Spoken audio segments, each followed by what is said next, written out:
Alright, so now we're going to put the string on it. So the stringer is critical gear at this point. So what I'm going to do is attach the stringer to both ends of the loop. So this is a cable actually, so the steel coated cable is on both ends of the nocks of the limbs. And then we're going to go ahead and cock it. Let me change the camera around so you can see this.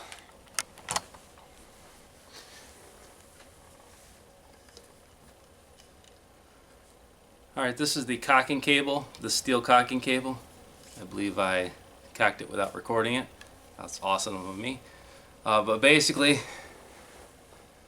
I've got the stringer, the cocking stringer, on one knock, not the other. And then I've got the bowstring coming inside in the loop between the cable and the limb. And I'm going to get on both notches of the limb. And the other side's going to be the same way.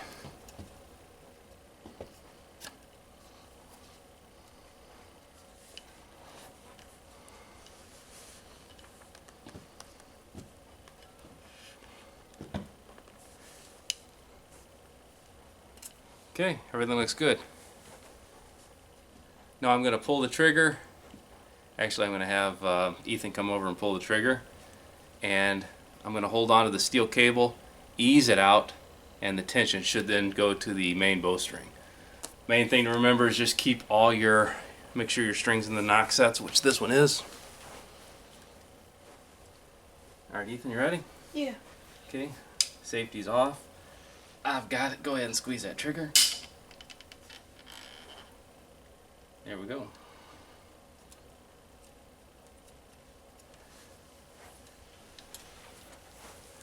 Thing to immediately check on this is that your strings are in the nocks, and they are on both of these. And it's just a matter of getting the cables out.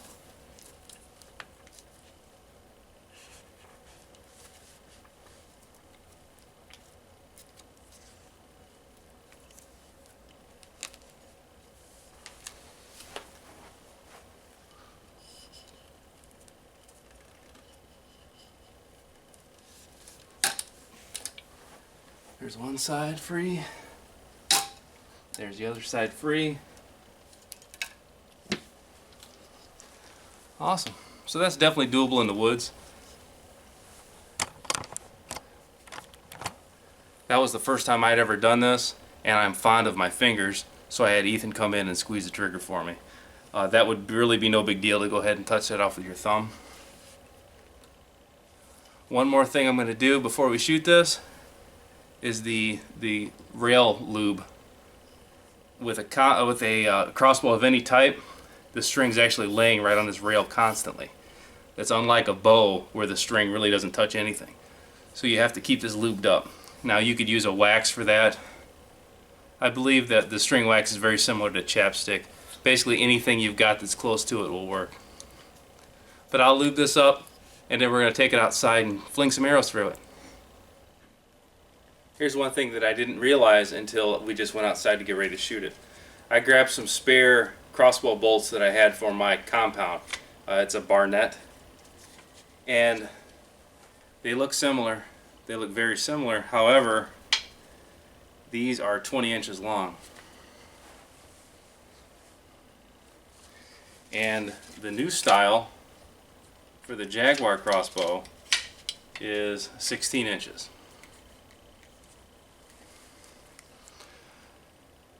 So obviously you can use the longer ones. They're going to hang over. They're probably not going to fly as well, but definitely not a mix and match variety.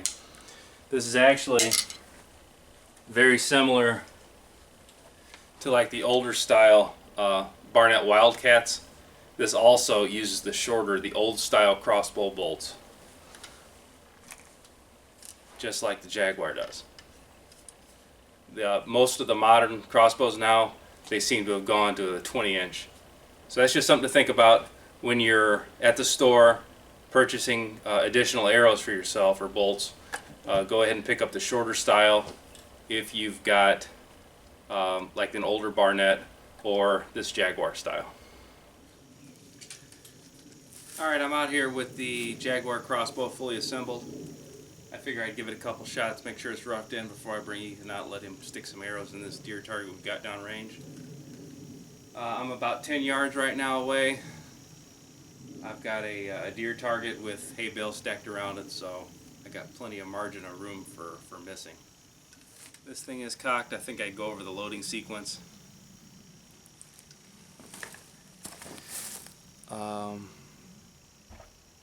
There's 3 feathers on this, 1 feather's offset. That's the cock feather. The other 2 are the hen feathers. In this scenario, this situation, I'm going to go through my front sight, lay it down, cock feather down, so the cock feather actually is sitting into the rail. Then there's a spring tensioner right here. That's going to keep the arrow from falling off when you're moving around hunting. Very, very important. Any bow, but especially a high-powered crossbow like this, you don't want to dry fire it. Dry firing it would be shooting it without an arrow in place. If you do that, you're going to destroy the crossbow for certain. Probably hurt yourself in the process. And here's something to think about too. Here's the fully loaded crossbow. If this is forward, see that gap right in there. If this is forward where it's still in the spring, but the knock is not all the way actually against the string, that's just as bad as dry fire. So you want to make sure this is seated all the way down. You want to keep your hands clear of everything. You want to especially want it on your left hand. You want to keep this flat. If your fingers were up or your thumb was up, the string is going to hit it and the string will cut it. There'll be no more hitchhiking for you. It will take your thumb off. I know somebody that's done it. So most of these crossbows, the forehand grip is slightly down just for that reason.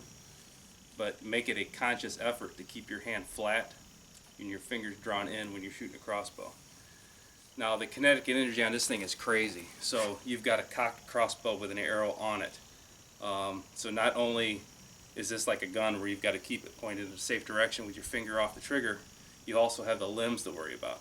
So if you were in your stand in the morning, you cock it, you're getting ready for the deer, sun's still down, you come out with a broadhead and you swipe your broadhead across the string of this bow, essentially you just created a dry fire. It's all hell's going to break loose. It's all kinds of bad. So you have to be especially concerned with crossbows. Safe direction's imperative with these things, along as keeping your hands, eyes, anything you want to keep out of the bow. You know, it's easy to do with something like this. So let's get some arrows down range and we'll see how this thing shoots.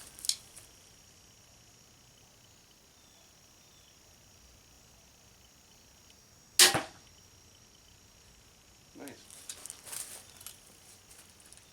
Well, we're on target. I'm just a little bit to the right.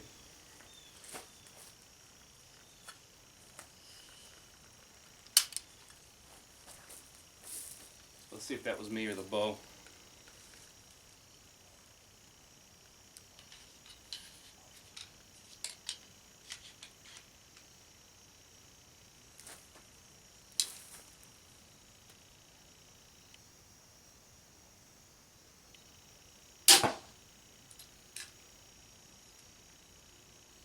It went right where I wanted it to.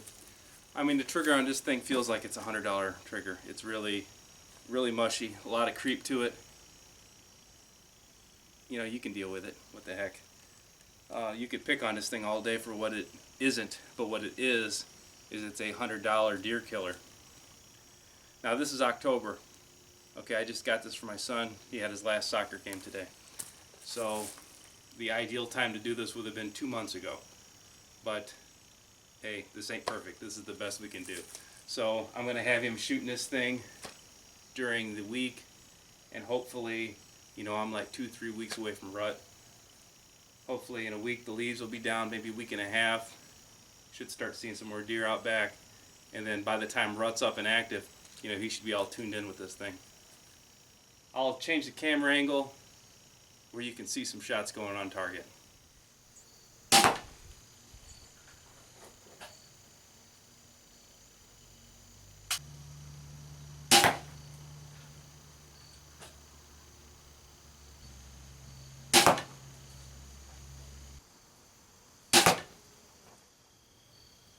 This is an outstanding group. I'm only 10 yards away, slightly high.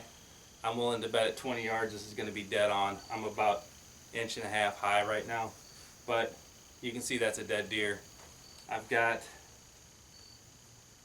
you know, 3 arrows within 1 inch of each other. The flyer was me. That was the first shot on camera. Outstanding package. This is, I mean, I was expecting to tune this. That's kind of why I wanted to do a video of it. I was expecting problems. I didn't buy any broadheads yet for this thing because I was expecting to have to play with grain weight. But for the most part, it's plug and play. Follow the directions. You know, my video hopefully give you a couple hints, and you can watch somebody else go through it, kind of give you a little more confidence putting it together. But this is great. This is a flat out, inexpensive deer killer. Great entry-level crossbow. You know, hopefully my son can get into some meat with this thing this year.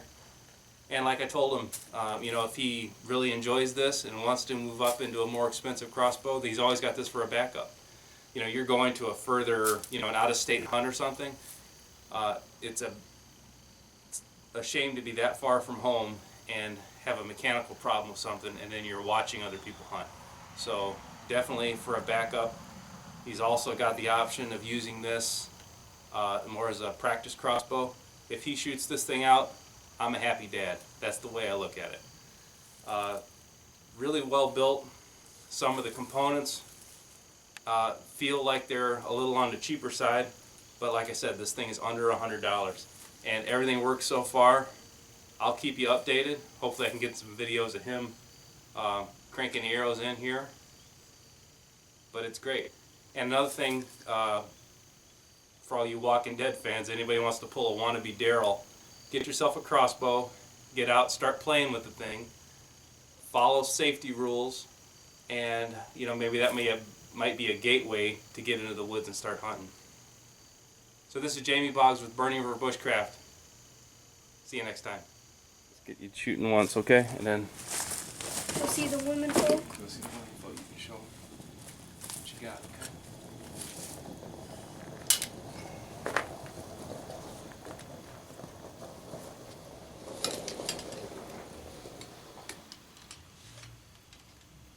Okay, safety's on. Okay, keep your thumbs down. Keep your thumbs down. Okay, squeeze your trigger. Focus on your sight. Put it right behind the shoulder. Focus on the sight. Don't worry about the trigger. Just keep squeezing it. It'll go off eventually. Don't make it go off. Squeeze. There we go. Look at that. Dead center. Nice shot. I wasn't expecting it. That's why it hit dead I center. just barely touched it. Right. That's what you want. You're not anticipating the gun going, or the crossbow going off. Hey guys, I tried to end the heart.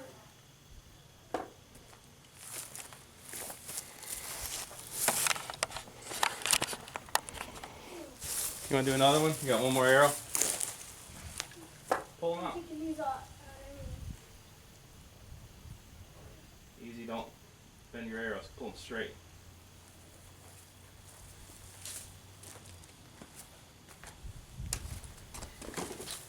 This is nice. We put these in. And it'll be so high. Let's shoot this a couple more times and we can go in, okay? Okay. Let's just shoot her.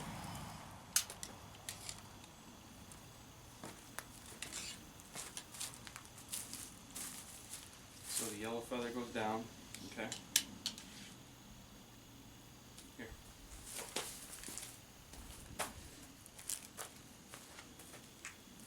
Okay, safety off. Safety off. Thumbs down, fingers down. Okay, put your dot behind your shoulder and squeeze the trigger. Don't make it go off, because it'll surprise you. Just squeeze it, squeeze it, squeeze it, squeeze. Keep going. Keep going. There you go. Dead center. Nice shot. Give me a group of 3 arrows.